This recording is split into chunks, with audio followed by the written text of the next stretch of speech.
welcome to Oh, the hell grind. yeah.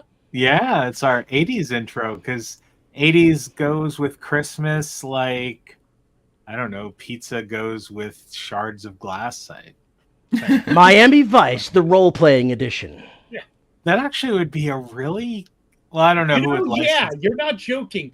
Like, oh my God, that would make a great splash book for Top Secret. Yeah, the 80s, top secret, the 80s. And part of it would be you'd have to go out and get like white blazers and wear tank tops under it and blue jeans with cowboy boots and get a perm because having a perm in the 80s for men was kind of like the thing. Oh, yeah. The big old broccoli hair flowing down, But before I go further into male perms of the 80s and 70s, I'm JC. I'm your host for tonight's episode. Well, I'm always your host for this thing. I don't know. For every single one. Yeah. Just for tonight, I'm here. With me tonight is Bryce and Terry and Gwen. I saw GM Mike. There was a sighting. Oh, I don't believe it. I don't believe it. On Friday. He's a cryptid. So I even told him he was missed, but kids and all that wacky stuff and Hasbro. Oh, I imagine he's very busy right now, given the season. Oh yeah.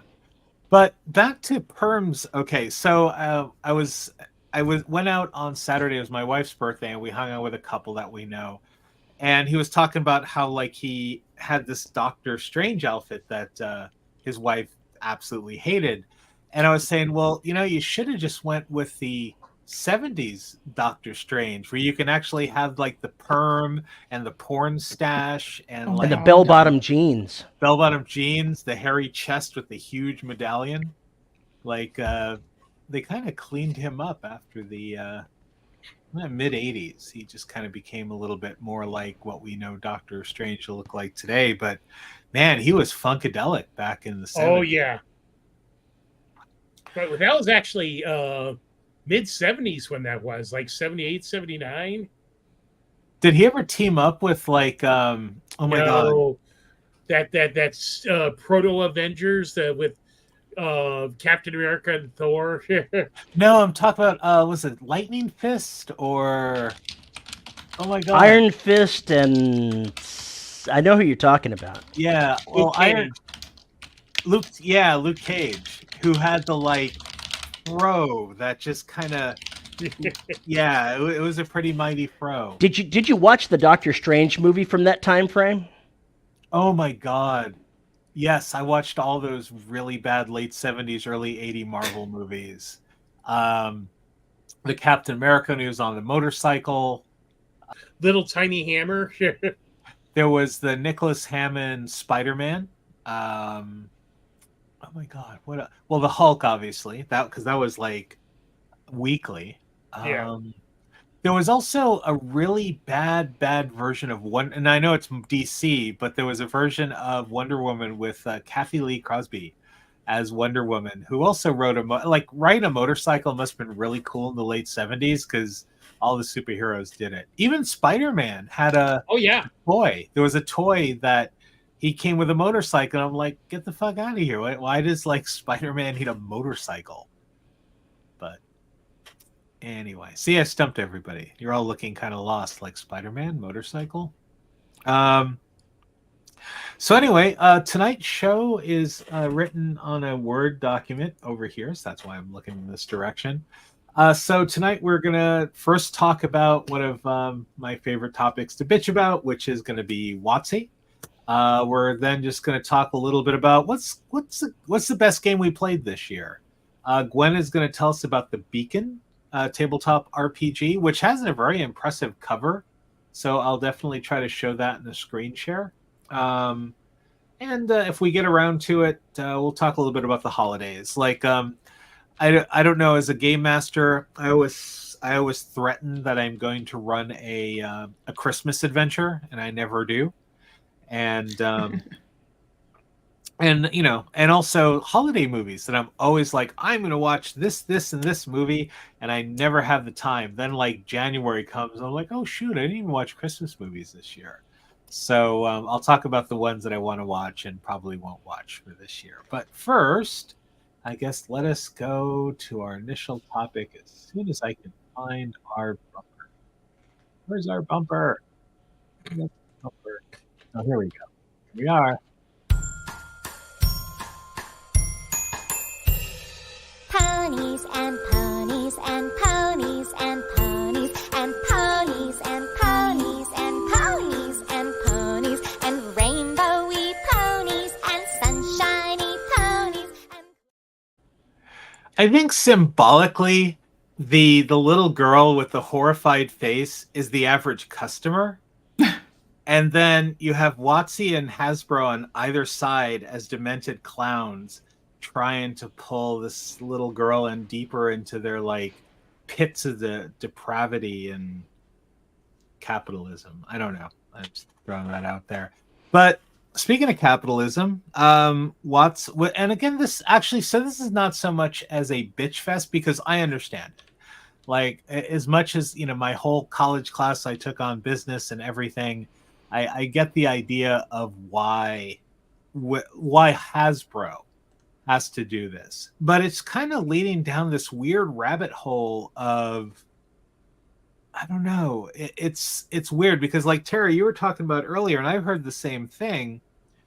Is that it's almost like they've now picked the carcass of D&D clean, and it's almost like they found the little tasty giblets that they're going to keep, but they're just going to leave the bones out to like dry in the sun or let vultures or jackals come and take them and run away. I mean, it kind of makes sense because I don't think Hasbro completely cares about D&D. And honestly, at this point, I don't even think Wizards of the Coast cares about D&D. They're just Wizards of the Coast is pulling the usual corporate shit where it's like, well, we have to serve our masters well, so let us go ahead and try to squeeze the most money we can to kick up to Hasbro so they'll be happy. And then Hasbro's going, in the Jabba the Hutt voice, ho, ho, ho, ho, and saying something in Huttese and rubbing their bellies and playing with Salacious Crumb. So anyway, and it probably made no sense. There was a Star Wars reference in there. Sadly, I believe the Ferengi would be better at running Hasbro than the current management. Well, yeah, they'd be better at running everything. Oh, and for those who don't know, who've been under a rock, and if you want to know more about the Hasbro situation, open up YouTube and look at any other video because everybody is thinking. But basically, Hasbro laid off recently about 1,100 employees because they've just been having declining sales, and where it actually impacts us is Wizards of the Coast got hit really hard with the layoffs. A lot of big names in the D&D history, like Mike Merles, I can't think of any other names that got knocked off there, but a lot of people were actually doing the honest to goodness work got laid off on there. So it's a big move. And I think, now we got the background stuff out of the way. One of the things that's people have been saying is, first of all, that a lot of the D&D big boxed items have been showing up in, specifically, I've seen pictures on Ollie's. And for those who don't know it, if you're past like Nevada or something, you're not going to see an Ollie's. But, Midwest, East Coast, it's an overstock consignment store. They go around, they buy up the inventories of companies that are going out of business or liquidating their stock and then put them for sale at a big discount.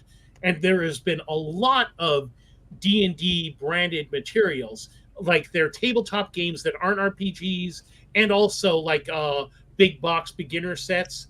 So the biggest thing that's people have been saying, and actually, James, can we throw a link to the Clownfish video in the description? Sure. We don't have to do it right now. Well, I can do it while you're talking. Yeah. A lot of people, specifically like Clownfish Gaming, who have got their thumbs reasonably close to the pulse on this sort of news, have been saying that it's looking very much like Hasbro and thus Wizards of the Coast are looking to get out of the tabletop RPG market. Not that they're getting out of D&D, but they very well might be trying to pivot to the whole virtual tabletop or VTT business, and computer games as well, because obviously Baldur's Gate has just been knocking it out of the park on sales. So it's definitely something that is very interesting. And looking at all the stuff that is actually being sold at discount, 5th edition stuff.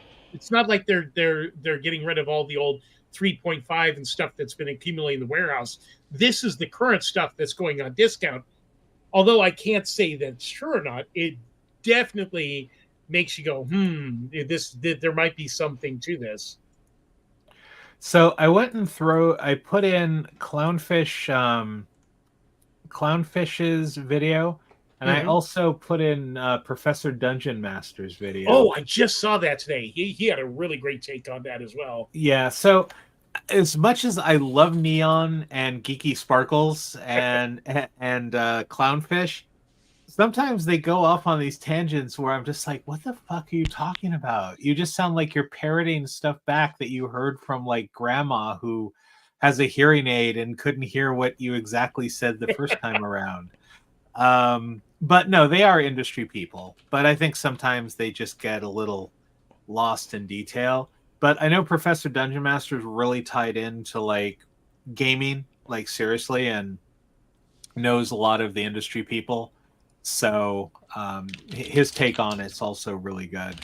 But yeah, it's Mike Merle's got let go. But unfortunately, Mike hasn't touched D&D in some years. Yeah, wasn't he working on Magic now? Yeah, he was like the head developer or something for Magic, but that's because he got canceled probably about 5 years ago because he knew basically by association, he knew somebody. It was a friend of Zach Smith, the infamous Zach Smith. Oh, the whole Zach S controversy. Okay. Yeah, so he was friends with Zach, and of course the whiny little biatches of that are the D&D players of today got a little upset, and suddenly Mike Merles found himself canceled, which is sad because Mike is brilliant, and I don't want to like go off on this like I love Mike Merles tangent, but his stuff before he got involved with WotC was amazing. He did something called Iron. Oh my god! Now I got to look up the name. Was this a D&D product or was it a independent stuff? It was independent. It was designed for. Let me see if I can find his books here. It was independent. It was done for D&D 3.0 or 3.5 at the time. Oh, okay. And it was see, like when you look at his stuff here, it's like, oh, D&D. Oh, Book of Iron Might. The Book of Iron Might was an amazing, amazing book that pretty much, and also I think he did something called Iron Heroes for Monty Cook. And both of these books were basically designed to bring in a more hardcore, hard-coded play to D&D. Because, even 3 and 3.5 were getting a little bit wimpy at the time. Mm-hmm. And Mike Merles just wrote this amazing set of rules, alternate rules that you can do 3.5 with. As much as they beat them up for 4th edition, I think 4th edition was pretty brilliant for an RPG. It wasn't D&D, sure, but it was this wonderful tactical, wrong word. Tactical combat game. Well, it was tactile because it involved minis. Like you really couldn't play 4E without minis. Oh yeah. And then he did a lot of work on 5th edition. Actually, one of the things I was actually going to skip out on 5th edition, but Mike Merles basically said, "Look, I want to basically create and I'm just I'm not even paraphrasing. I'm just kind of saying stuff that pretty much kind of what he said is that he wanted to close the gap between new school and old school gamers. So if you look at early 5th edition Raw, it's very much an homage to like OSR gaming with, you know, fiddly little cool rule bits tossed in there. But after Mike kind of got dethroned, the other designers just kind of took it down this sad path of like, you need consent to kill me sort of bullshit, you know? So, but anyway, I feel bad for, like, actually one of the people who got fired was Etienne Bernstein. And actually Etienne's a friend of mine. We gamed together on Long Island years and years and years and years ago. And he wrote a piece for Gygax magazine as well. Oh, he did. Okay.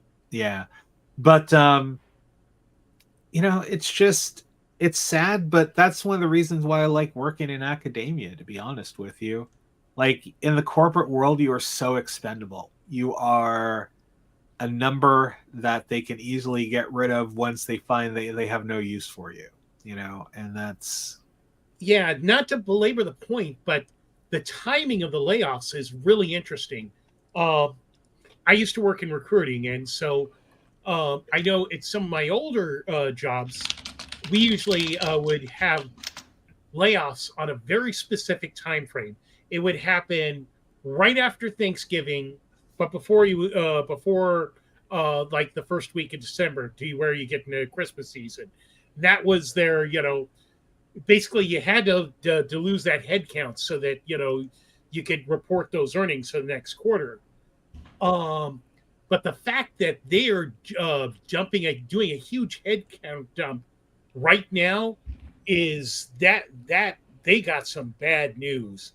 And that means that if they have to dump that many people and get that much money back into the coffers like that, something is going on behind the scenes that we don't know about yet.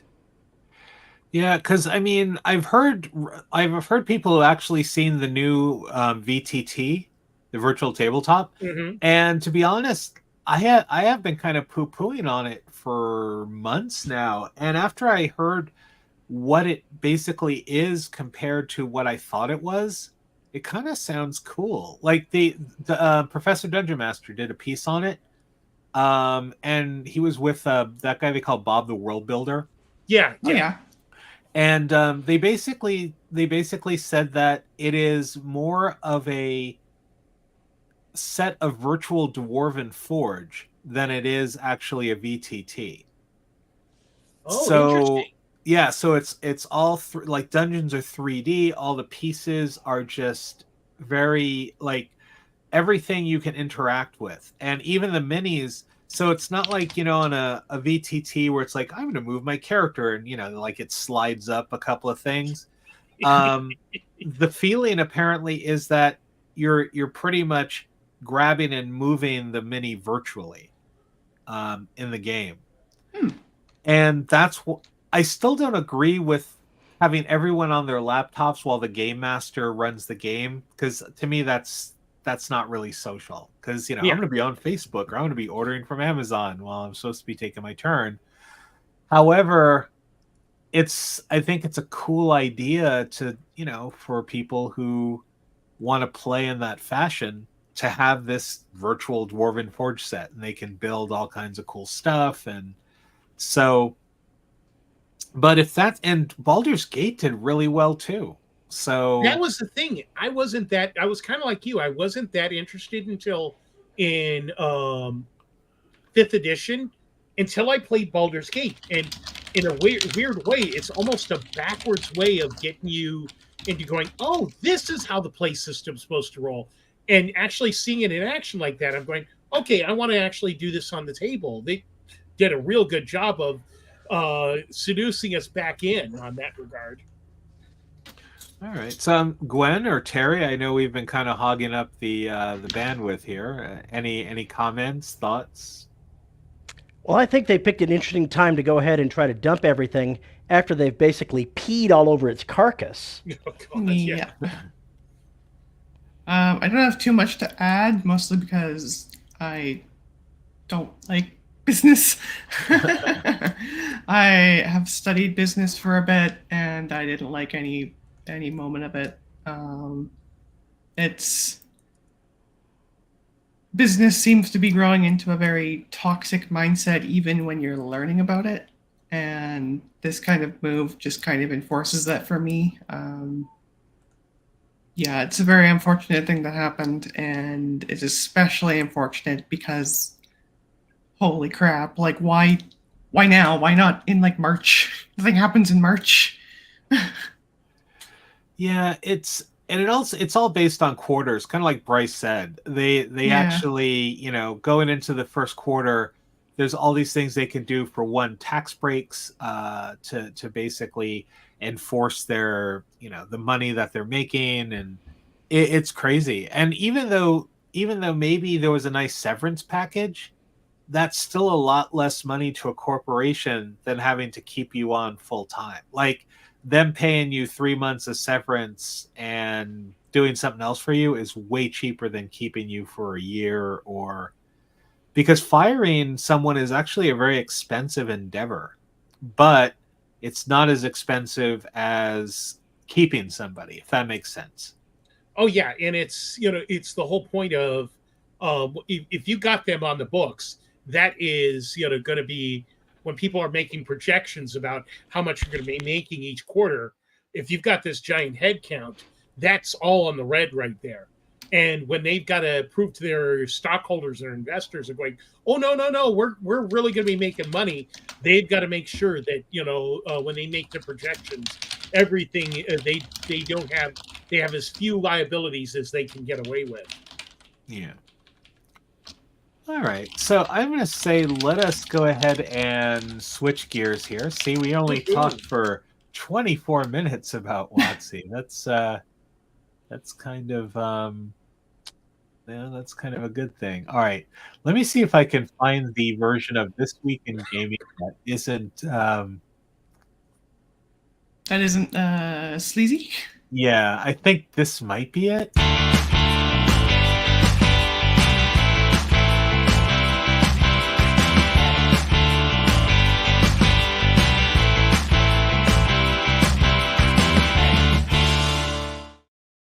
I just can't win. I can't win. I have no idea where it is. It should be here in my list. Oh, wait, maybe this is it.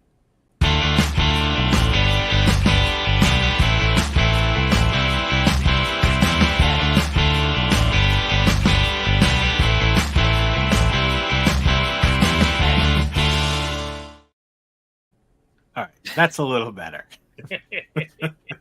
You need to organize these. Yeah, This Week in Sex Shows. Ooh. Yeah, nope. favorite sex show of 2023. That's our topic. No, nope. What? It's a favorite game. So I just kind of want to get an idea. So this, and I'll say it again at the end of the show. This is our last stream for the year. So we're kind of just talking about holiday stuff and everything. We'll be back in 2024. But of all the games we played this year, I just want to go around the table to see what was everyone's. What game impressed you? What was your favorite that you've played during the year? Just it only has to be one. You don't have to like rattle off a list of I did this and this. But I will go ahead and start with Gwen. Like, what is? I don't know. Checkers? No. It depends. Does this include video games or is it just tabletop games? I'm gonna say let's be inclusive gamers and say it could be as long as you're not like Bubble Witch 3 really just Crazy Taxi blew my mind. Yeah. Okay. No, my game of choice would probably be the Demon Souls remake. Okay. I didn't expect it to be as fun and enjoyable as it was, mostly because I remember, like, even as like a vet Dark Souls player, like I had heard people like complaining about Demon Souls and like how its death mechanics work compared to the other games. And I was just kind of like, oh, I am not looking forward to playing this game. But I had access to it because of being on PlayStation Plus. Gave it a shot. And it was like, oh, I'm genuinely enjoying this game. And the only reason why I stopped playing was because life got busy. And yeah, it was a really fun game. And then the tabletop RPG scene, haven't played it yet, but I definitely like the look of Worlds Without Numbers, Worlds Without Number, Cities Without Number, and the RPG I'm going to talk about soon, Beacon. And like they all left a really solid impression of me. Would definitely be my go-to 3 systems for like different kinds of situations, or like campaigns to run. And yeah. So what would you say is how many hours did you put into the video game you're talking about? Oh, only like 10 or 20, like not too much. Oh, okay. So not like upwards of in the hundreds of hours then. Yeah, I played it like on my vacation, and I was just like, oh well, I gotta go back to work, so goodbye video games. All right, Terry, how about you? I think it was this year, but I had a lot of fun playing the Alien game we played. Oh, okay. Well, no, that was actually 2 years ago, but sure. That's, I mean, if it was It all fun blends game- together. Anything past last week is this year.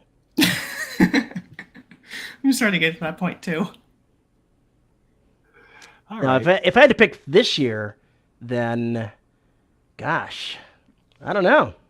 I'm having a blast playing all the various ones, but I don't know that any of them are a real standout. You know, I love playing Pathfinder, but the GM, he's a dick. Yeah, I know. That guy's a horrible game master. Okay, so Alien's cool because I mean the Year Zero engine mechanics I absolutely love. So that so how about you, Bryce? Video game or RPG? Favorite of the year? Oh, RPG. I haven't played that much RPGs. Although I really did like the System for Vice, and that was just a really great system. And I look forward to playing that some more. As far as video games, let's see here. Baldur's Gate, like I said before, really kind of impressed me. The only thing I don't like about Baldur's Gate is that it really makes you remind you of how tactical D&D is. When you're playing it by yourself, playing the thing right there, you can do it over and over and over again. But when you actually get a party of different, real people together, and you get absolutely wrecked in some of the encounters, you're going, oh God, I don't want to play that again and set everything up on that regard. That definitely was a wake up call on that. Other video games, I'm always up for 7 Days to Die. It's a zombie horror survival game. Gosh, I've been playing that since 2014, and I have put in, let's take a look, see here, 2,831 hours into that game. But then again, that's over like 10 years worth of play on that. James has converted me over to the world of Age of Conan Exiles, and surprisingly, Star Citizen. I kept that game. I bought into it back in 2014. They paid $60 for one of those starter ships. And every year since that things I like pop in, it would basically became a benchmarking tool, of going, okay, how good's my computer right now? Does this play like a slideshow? Surprisingly, I finally got a computer now that can run it.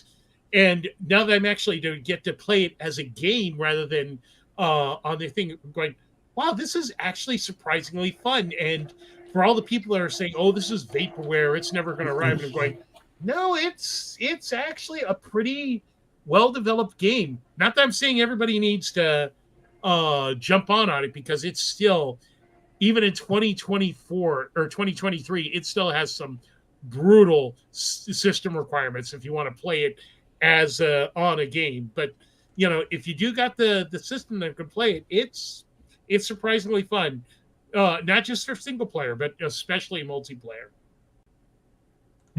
For me, it's kind of double Conan. So it is. So I actually fell in love with the Modifius 2D20 Conan role playing game. Really like the mechanics.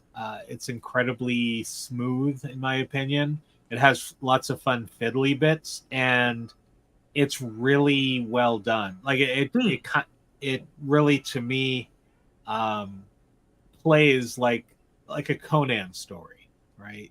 So it's deadly, but it still has its kind of cool fiddly bits that give the players chances to get out of really horrible situations.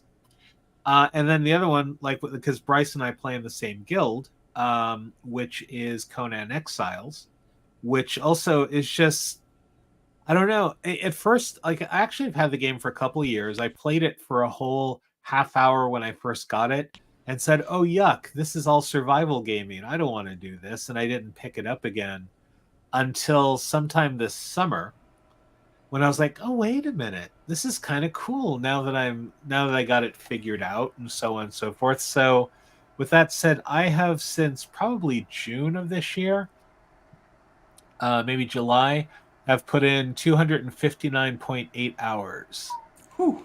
into Conan Exiles. So, and I'm sure that's by next year, unless I get really bored of it at some point.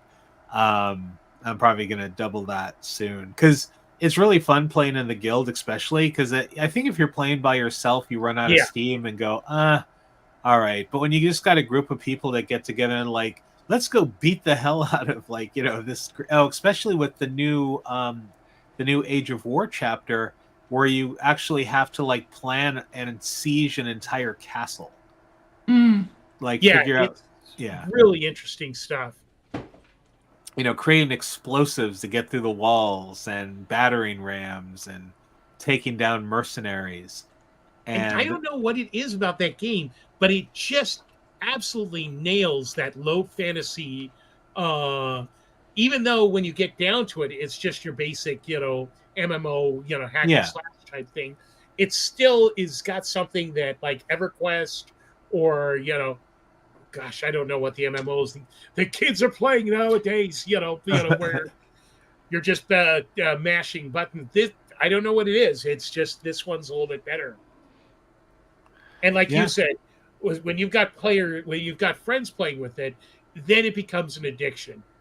Yeah, because we, in the most cases, if you're playing by yourself, you might have, especially if you want to put the time into, you can build these beautiful castles and things. But we actually managed to take over one of the landmarks in the game. The trade, what was it called? The Tradeway? Yeah, the Tradeway. And we basically took this dilapidated, ancient castle thing and built it up. And we have spires and towers on it now, and elevators that go up, and animal farms, and yeah, it's pretty amazing. It's We even have like peg leg and hooked hand strippers that oh my God. dance for us. Well, just quickly, in the game, you capture and enthrall performers, because when you use sorcery, you get something called corruption, which really messes with you. It kills your stamina and your hit points to the point, and your body actually starts getting like old and old and veiny and gray skin from all the corruption of sorcery. But the only way to get rid of that is to enthrall a performer and watch them dance, and that brings down your corruption over time. It's brilliant, because suddenly you have a reason why all the sorcerers in Conan's are just utter and complete pervs. It's like, they're just trying to get their corruption down, man. So you be playing asexual sorcerers. I'm just like, I don't even want to be here. I just have to be here. That would be brilliant. So our one of our guild members decided to take one of the dancers and put a skin on it that has a hook and a peg leg, and it's quite amusing, especially when it does a twirl and puts the hook around the peg leg and spins. It's so Greg asks a question. are you taking the next 2 weeks off, or will it be a different? No, we're just taking the next couple of weeks off for Christmas, and then the next Monday after that's like the day. It's like January 2nd. So No, January 1st, I think. is it? Yeah, I think it's Monday? January 1st. Are they making Yeah. us go back to work on Monday? They suck. Oh my god. Oh, I have the first off, actually. Oh, Wait, you guys take the holidays off? I don't take them. I get them off. yeah. Actually, where I work, we get something called recess, so we get pretty much the last week of December off paid. Oh, nice. So yeah, so it's kind of cool. I'm a contractor. I get up and I work every single day, just like every other day. Well, at least you Your do boss is a something dick. entertaining. All right, so Gwen, I'm actually going to go ahead and because I'm looking at the artwork and I'm very curious. So I will ask my stupid questions before you go into it. Sure. I love stupid questions. All right, so that is the cover for Beacon. Actually, I'll even make it bigger here by doing that. Well, that didn't really make it bigger, but anyway, it's so I'm kind of curious. I mean, so all right, we have it looks like a pistol carrying like action hero. Kind of looks like Rey from the Star Wars movies. We have some really surprised looking elf dude with like I don't know, kid toucher mustache and short hair with some sort of giant sword dreidel next to him. I think those are floating swords. Okay. There is a small nuzzled canine person. And then I want to say that's probably a dragonborn. Not dragonborn. Well, maybe, yeah, dragonborn in the back. So anyway, I'm just kind of going off of like the artwork. So like what makes this game so cool and special? Like tell us. So the thing that I like about this game is that, well, first off, it is the mechanics wise are based heavily off of Lancer, and it was not hiding that at all. It said in the Kickstarter specifically, this is basically just fantasy Lancer, guys. And so I backed it there because I was just like, yeah, I like fantasy and I like Lancer's mechanics, so back it. And yeah, it definitely didn't lie. It is definitely just fantasy Lancer, but you don't get mechs. You get your Beacon, it's called, who is like a heroic figure, and you are a hero. And depending on like what your setting is, you might be special, or maybe everybody's a hero. Now, is it science fantasy? Because I mean, like, all right, that's so Rey is carrying a sickle. Dancing dreidel dude has like apparently magic swords, but Rey is also holding. It looks like a pistol. Well, actually, I'd say it's more fantasy than science, and okay. I'd compare it to games and worlds like Arcane and Final Fantasy XIV, where you have like your fantasy elements in the world, but then you do also have your very like advanced kind of arcane tech that's like a mix of science and magic, but it's not like space travel or anything like that. So now, have you had a chance to look over the mechanics of this yet? I'm just curious. Is it D6? Is it what? Does it use? So dice it's at a all? D12. D12. I love D12s. It's my favorite system. It's a D20 system, where you use D6s as like your modifier and your damage. Okay. And you, instead of like rolling for initiative, and instead of using the Lancer initiative of first the player goes, then the enemy goes, and the player goes, and the enemy goes, and the player goes, it's instead more almost wargamey, like pseudo wargamey, where it has this basically a setup that's like here, I'll actually pull it up real quick instead of trying to remember what it looks like. All right, I'm just kind of going through some of the pages here. So I guess these are player character types. Like you could play a Cambion or a Draken. Yeah, or... it's like your Okay. race, effectively. Okay. Sorry, just trying to find...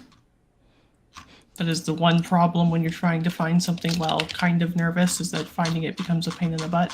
You know, I can see, this is for me, I here can it is. tell how old school is very embedded in my head. Only for the fact that I'm looking at these two ancestries and going, wow, they just look too happy. Like They just look one, too happy. How dare they not look fucking miserable? yeah, with their miserable and existence. angry, and that they want to kill. I mean, you know, it's, Yeah. So here's an interesting thing while you're on the ancestry page. So these traits that they have, choosing a race gets you access to 4 traits, but keep in mind that I said access to 4 traits, because when you go on a quest, you pick one of these traits to have on you, as opposed to having all of them at once. And I think my favorite one is that Goblin, one of their traits is Swarm. So you can just be 4 goblins in a trench coat. Yay! That's kind of cool. Actually, it kind of reminds me of so in 0 edition D&D, like the first white box, elves they were always multi-class, but they weren't referred to as multi-class. They were either fighter or magic user. Oh yeah. Or fighting man and magic user, Yeah. according to the times. But they had to choose which one they were going to be before they went out on their adventure. So they weren't a combination. I was like, all right, well, I'm going to be a mage this time around as I go out adventuring. And then when if they survive it and get back, they can then go, all right, well, this next adventure, I'll be a fighter. So, cool. But that's kind of neat that you have these abilities, but you kind of have to choose. Now, and so is it per session or per campaign that you choose the traits? Because that'd be a long time. It's like per quest. So quests are basically like your adventure. It's like your missions in Lancer. You go out, you do the quest, and you complete it, and then when you go back, you could change most of your character. The way classes work are a lot like Lancer, except it doesn't have like the equivalent of the level 0 Everest. I think part of that is because level 0 in Lancer felt a little bit necessary, not just because of new mechanics, but also the fact that very few people have played a mech game. And so when you have all these mech-based terms, you kind of need to take a while to learn them, as opposed to like in this game where you still have, mana, stress, and that kind of stuff, like easy concepts to understand, as opposed to like measuring the heat of your reactor going nuclear. So this art here is kind of interesting. It reminds me of a Bratz doll. Oh yeah, I think that's a gnome. And well, actually, a Bratz doll that someone got drunk and decided to like draw on its face with a Sharpie. Oh, I am wondering if I could. Actually, no. I'll talk about classes right now because you're on the class sheet. Okay. I do want to talk about initiative in a moment. Okay. So classes, you pick a class at level 1. And then when you level up, you can either advance that class to level 2, or you can pick a second class at level 1. Okay. If you pick a new class, you get that class as an option when you're going on like a quest. And you can use it as like your chases. So for example, let's say you decide to be a Hexblade as your first class, and then a Demonologist as your second class. When you go out, you can choose to either be the Hexblade as a base or the Demonologist as a base. Okay. And then you have access to some abilities from the one that you didn't pick, as well as your own class. But not the abilities here called traits. They get like different abilities that are like equipment slots, kind of. All right. I'm kind of digging this person's trait. It's called misery. It just kind of, it sounds so emo and goth. By chance, would I be allowed to share my screen? Yeah, of course. Let me stop sharing. And And go ahead. Select a window or screen. No, that's not it. I'll just go entire screen. There we go. All right, so let me add it to the stage here. There we go. And I'm going to go into here. Trying to move my thing around while being nervous. So I'm going to go to my favorite thematic class, Gravewalker. So Gravewalker is neat because your entire thing is being a Grave Knight, and normally in fantasy settings, the Grave Knight is like the edgy Death Knight who's like an undead champion and evil and blah blah blah. This guy's ability is literally like tied to being like graves in general. Like you get a shovel here. You get the Gravedigger's shovel as a weapon, and you can make tombstones. And it's just a great little fun, silly class, and I love it. But when you pick your class, you have, your base attributes here, which you'd have based on your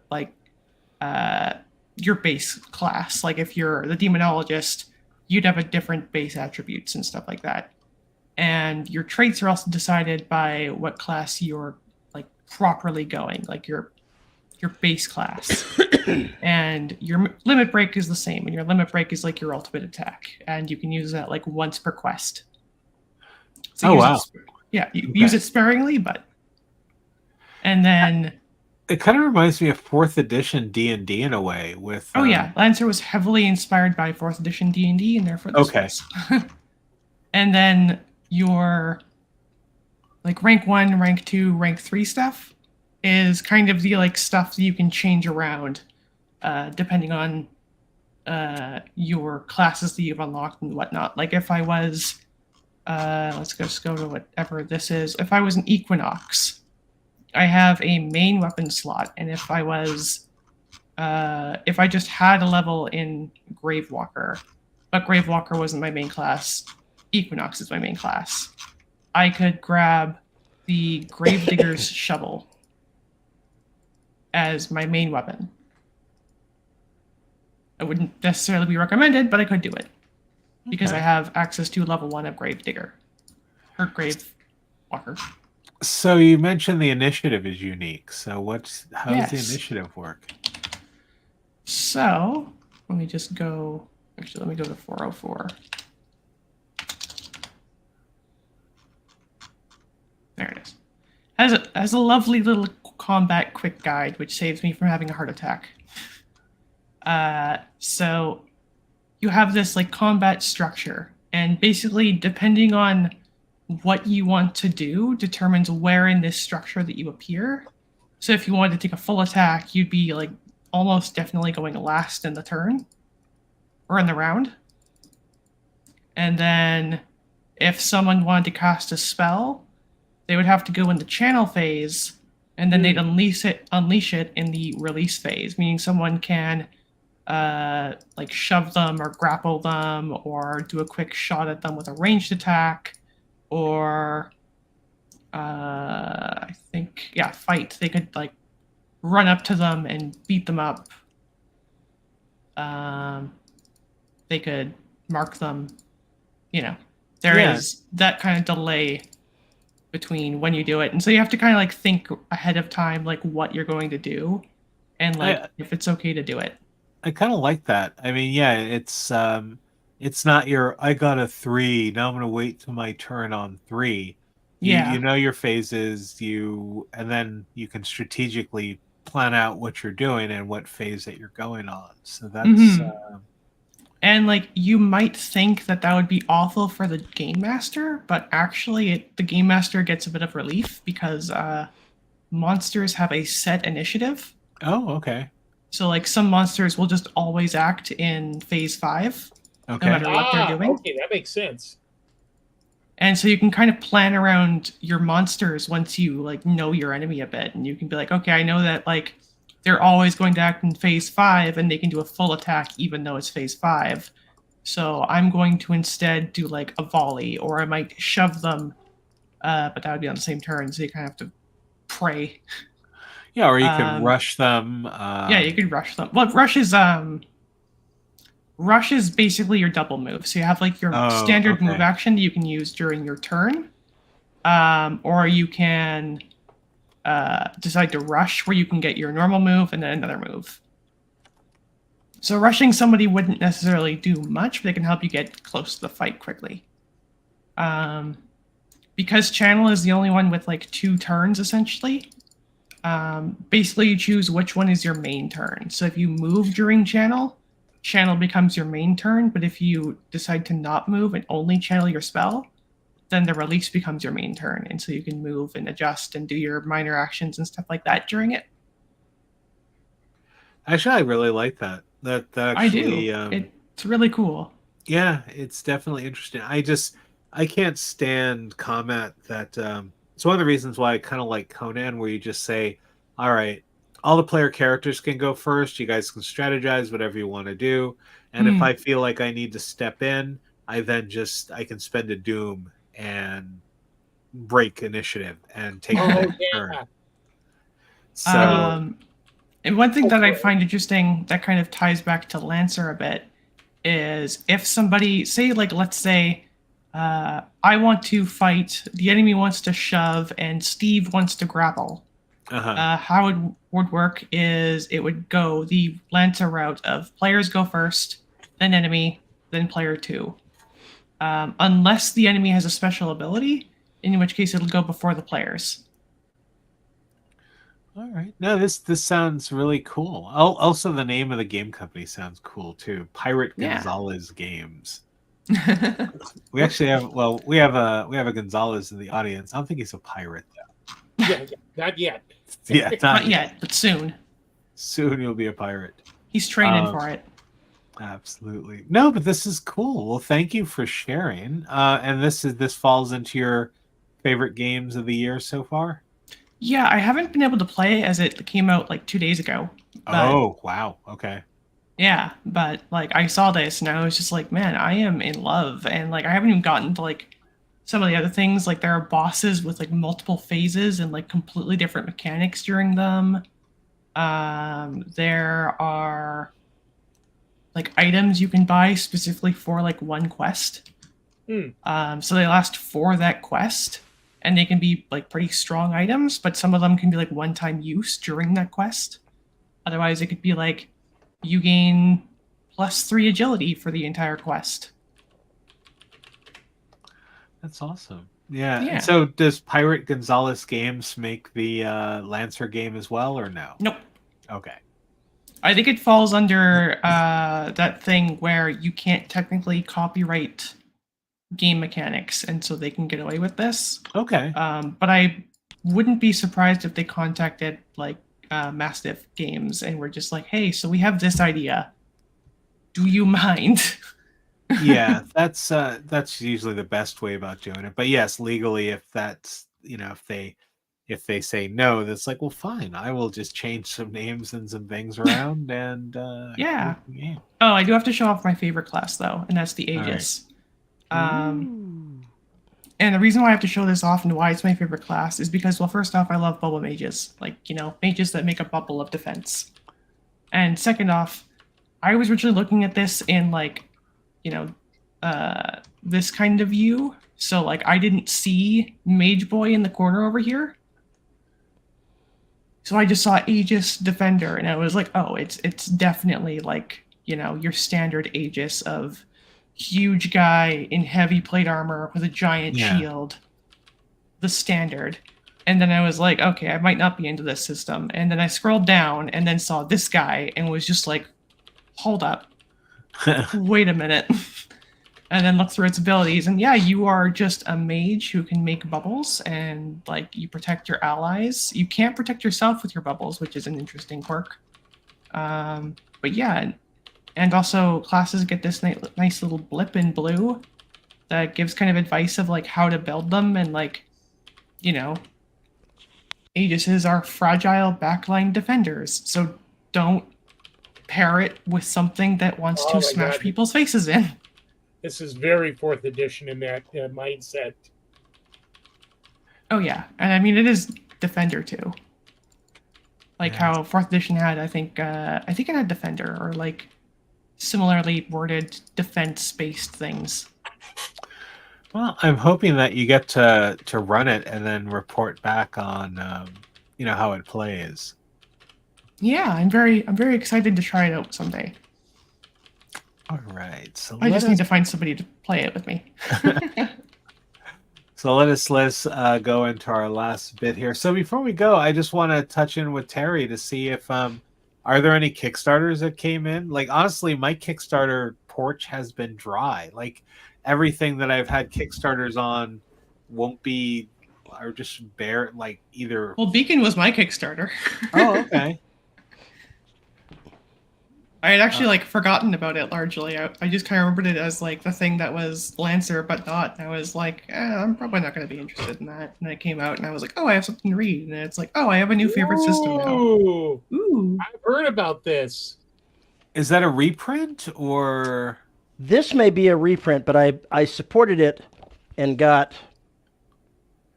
Okay. a number of different things. I think probably this was the actual Oh, okay. Kickstarter, All right. and I got the rest of the stuff with it.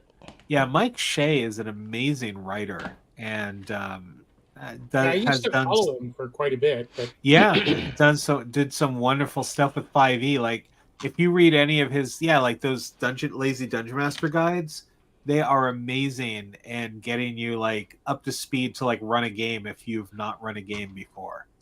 Like, they're just really cool. So, and when did that finally kick in, Terry? Did you get it this week or last week or? Oh, I think I've probably had this for a couple of months. Oh, okay. All right. So, but as far as like Kickstarters that happened that you got on your doorstep in December, there hasn't really been any, right? I've gotten some, but I'm trying to remember what it was. Maybe The Walking Dead came in. That's right. All right. I'm still waiting for mine because they screwed up on my my backer kit thing. So they didn't quite get the money right away, or they didn't have my address, they said, which is really weird. Oh. But so it should be coming. Yeah, that it looks really nice, and it's also the Year Zero engine, which I love, and Box set too. Yeah. And the Game Master screen.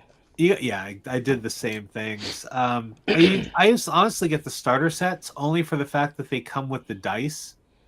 So you don't have to go out and spend like an extra $20 on the dice for it. Do they use proprietary dice or?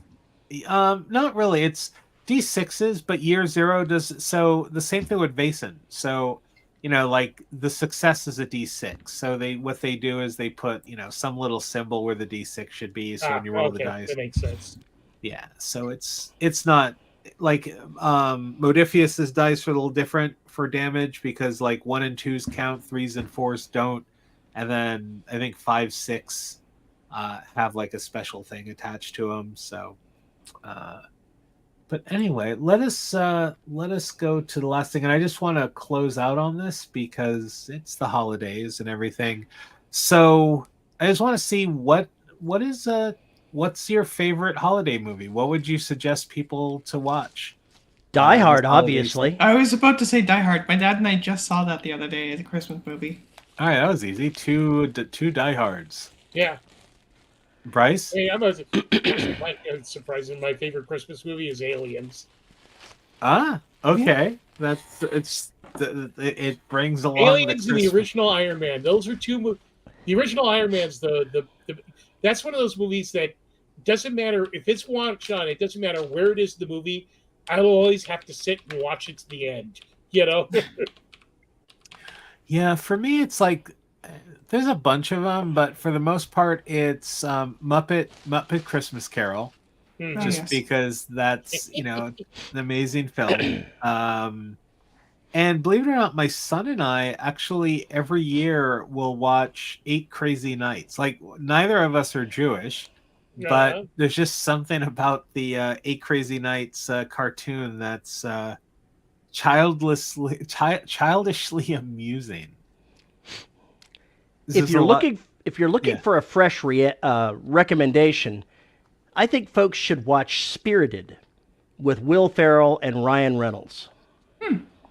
It is a Scrooge musical in modern day with lots of funny things going on, and it was very entertaining. Oh, I'll actually have to look that up. Yeah, I think you mentioned that during one of our gaming sessions. So definitely something to look up. It's Ryan Reynolds being Ryan Reynolds. What's not to like? The problem I think with that though is I don't want to see Ryan Reynolds become the next Jim Carrey or Eddie Murphy, where basically he's already his own dude. Well, ultimately they all become caricatures of themselves, and kind of suddenly it's He kind of already is. He's always like the meta guy. Yeah, that's his shtick. Yeah, I mean, like, Jim Carrey was funny and in Living Color and in the first couple of movies he did. And then suddenly it's like, oh, this is very predictable about what he's going to say or do next. And a lot of actors fall down that rabbit hole of doing things. Eddie Murphy is the same thing. I think the last movie I saw with Eddie Murphy that I was like really impressed with is when he did the biography of Rudy Ray Moore. That was really good. That was kind of like, all right, you're stepping out a little bit of your and then there was actually a couple of Jim Carrey movies where he wasn't Jim Carrey, but they're so far and few between that it's I have a silly Jim Carrey trivia. Sure. So Jim Carrey does not like doing sequels whatsoever. He has made 2 exceptions in his entire career. I forget what one of them is. The other one is Sonic the Hedgehog. Oh, probably Ace Ventura. So yeah, I think that was it. Not Ace Ventura, but Sonic the Hedgehog. Such a weirdly good movie. Yeah, I'm excited for the 3rd one. He kind of looks cool as Dr. Eggman, so or whatever doesn't Dr. Eggman have 2 names? Like he was something else in the original. Eggman, and he was Eggman, and then Dr. Robotnik. There we go. All right. Yeah, I just remembered he had 2 names. So who is he playing in the movies? Is it Robotnik or Eggman? Oh, they're the same character. They're the same character. Oh, same person. It's just Sonic calls him Eggman because he's kind of egg-shaped, and his actual name is Dr. Robotnik. Gotcha. All right, everyone. So I think that really kind of wraps us up for 2023. We are 26 episodes. Well, actually, a little bit more with a couple of specials that we had and the game. So we're probably a little bit over 30 episodes at this point. But for those of you I just kind of want to name like Dana, Greg, Rachel, and a few others who have come in to watch us. I want to thank you for hanging out and being with us here, because I mean, honestly, if it wasn't for Dana, we'd kind of be talking to ourselves during the stream. And Rachel. So thank you for doing that. I know Greg is a big fan and watches, and thank you, Greg, for everything. And hopefully we'll figure out a formula for next year to just kind of come back. I want to rethink a little bit about our format and what we're doing. Because it gets to the point when you do something for almost a year and then it's just like, there's really no movement. You kind of have to sit back and go, all right, what can we change? Yeah, obviously getting rid of Terry is the right move. No. I think they make the show more sexy. Less sexy. Peg leg and hook hand stripper. Yeah, we'll just do a live stream of Conan Exiles dancer. What was that site that you got yourself kicked into the adult mode for? Obviously, you need more of that. Temu? I'm not. Yeah, it's Temu. I'm not falling into that trap again. I just honestly, because a lot of times when you go to the website, they will censor it. Like it'll show you something dirty, but it'll have like blur zones or like little things. Oh yeah, there was none that day, that night. No, because that's why blurry. when you looked at the look on your faces made me look over at what was on the screen, and I was like, oh shit, and that's why I was like, oh, let me get rid of this. I do want to give one shout out before we head off. Okay, yeah. Who you want to give your shout out to? That would be Joe Cat, as just kind of a millennial, and so I'm more into that like younger crowd of D&D YouTubers. He fell into like a bad spot recently with just people being assholes online, and he said that he's going to quit being a YouTuber, and I just want to like send him my best regards and like my best wishes.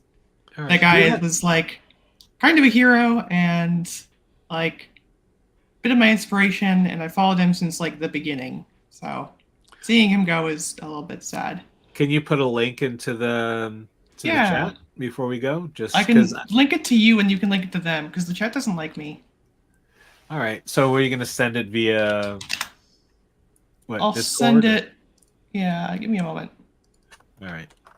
If anyone here has heard of like the Crap Guides, that's him. Like Crap Guide to D&D, Crap Guide to Monster Hunter, that's all him. I posted in the private chat, so you can post it in the comments. Okay. Private chat. Got it. Yeah. There we are. Yeah. Ignore the Fire by Merle's letter. I'd like to check it out. I mean, there's definitely obviously really good YouTubers that my son actually got me liking a lot of them. So for example, the Nostalgia Critic. Like I remember him going, "Oh, you got to check out the Nostalgia Critic. He's really funny." And I was just like, I'm probably not going to like this humor. And to this day, I still watch. I even was very fanboy when I got to meet Doug Walker, like at a convention a while back. I even bought like his DVD and everything. But, so you never know. You see someone on YouTube, you might go, I don't want to watch this. And then. There we go. I sent it. Oh, I didn't put it in the chat? No, I don't think you did. Okay. Well, anyway. It really likes me now. I don't know why, but I mean, that's my icon from 10 years ago. All right. So everyone have a good night. Have a great new year. And we'll be back in 2024 and, pirate strippers or whatever we figure out. We'll get clicks. We'll matey. Maybe we just need to go that route of like the clickbait sort of way going. Oh God. I can't believe he said this. Yeah. Wizard did what? And then it's like one segment you of our won't video. Believe what Wizards of the Coast did this week. I think they would, especially Wizards of the Coast. Oh yeah. All right. Let me go ahead and find our outro. Our outro. Yes, there's our outro. I think that's it.